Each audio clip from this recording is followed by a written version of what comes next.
جناب سالبہ بیٹھے تھے، فرمایا فلاں کو بلا کے لاؤ. جب بلانے گئے تو رستے میں عورت پہ نظر پڑی. پہلی نظر تو معاف ہے لیکن دوبارہ دیکھ بیٹھے. دوبارہ نظر پڑی تو پریشان ہو گئے. خیال آیا میں نے تو خیانت کی اپنے نبی پاک سے. حضور نے تو منع کیا یہ کام کرنے سے. اب واپس حضور کے پاس نہیں آئے، جنگل میں چلے گئے. ابن قدامہ نے کتاب التوابین میں اس روایت کو لکھا ہے. کہتے ہیں 40 دن وہ پہاڑوں میں روتے رہے کہ یا اللہ مجھ سے غلطی ہو گئی. کتنے دن؟ اب ہمارا شغل ہے، اس کو لوگ گناہ ہی نہیں سمجھتے. بدنگاہی تو کوئی گناہ ہی نہیں، اب تو یہ شغل ہے. اب تو ہمارے ہاں معاذ اللہ تعالیٰ سیانے بیانے بندے بیچ بیٹھے ہوتے ہیں جب یہ باتیں ہو رہی ہوتی ہیں. یہ شغل ہے ہمارا. اب تو ابا کے سامنے بچہ وال پیپر گندی تصویر کا لگایا ہوتا ہے پر وہ کہتا ہے با عمر ہے نا جی، عمر ہے نا جی. مجھے پتہ ہی نہیں یہ کتنا گند کر رہا ہے. یہ تباہ ہو جائے گا روحانی طور پر. اگر یہ گند دیکھنے میں الجھ گیا تو امام شافعی کا فتویٰ ہے جس کی نظر گندی ہوتی ہے اس کا حافظہ کمزور ہوتا ہے، وہ کوئی بڑا کام نہیں کر سکتا. وہ نفسیات کا مریض ہو جاتا ہے جو گندی نظر والا آدمی ہوتا ہے. ہمیں پتہ ہی نہیں کہ ہمارے مسائل اصل میں ہیں کیا.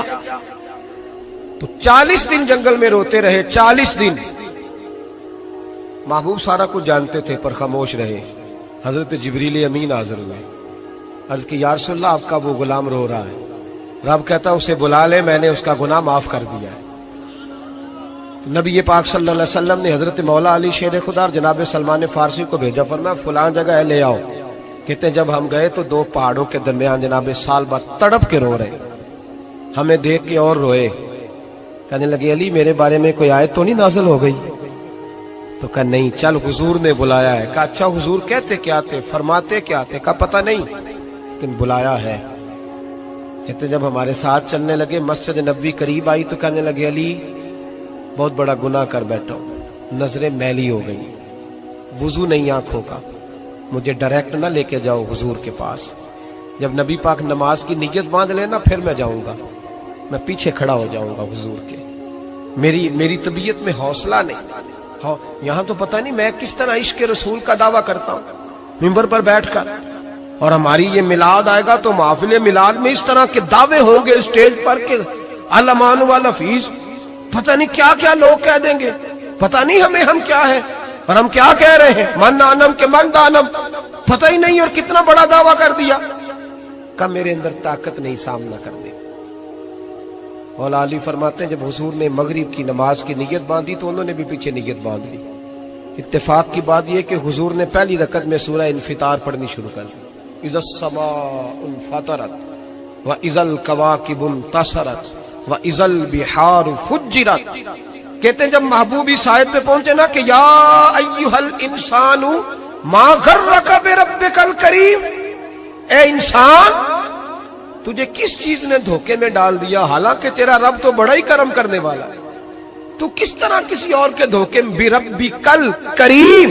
اور ضمیر واحد ہے، میں تفسیر پہ نہیں جاتا. کہا تیرا اپنا رب، بربک کا تیرا اپنا رب، تیرا رب تو بڑا کریم ہے، تو پھر بھی کہیں اور چلا گیا. جب یہ آیت سنی تو پیچھے چیخ ماری، بے ہوش ہو کے گر گئے. گھر والے گھر لے گئے.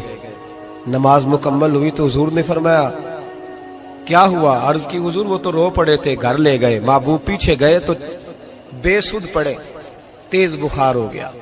نبی کریم سرہانے بیٹھے اور ان کی گردن کو اٹھا کر سر کو گود میں رکھا اور جب بالوں میں دستے مبارک پھیرا تو آنکھیں کھول دی اور جھٹ سے اپنا سر زمین پہ رکھ کے کہنے لگے حضور میں اس قابل نہیں کہ آپ کی گود میں میرا سارا ہے، اس قابل نہیں، بڑا مجرم.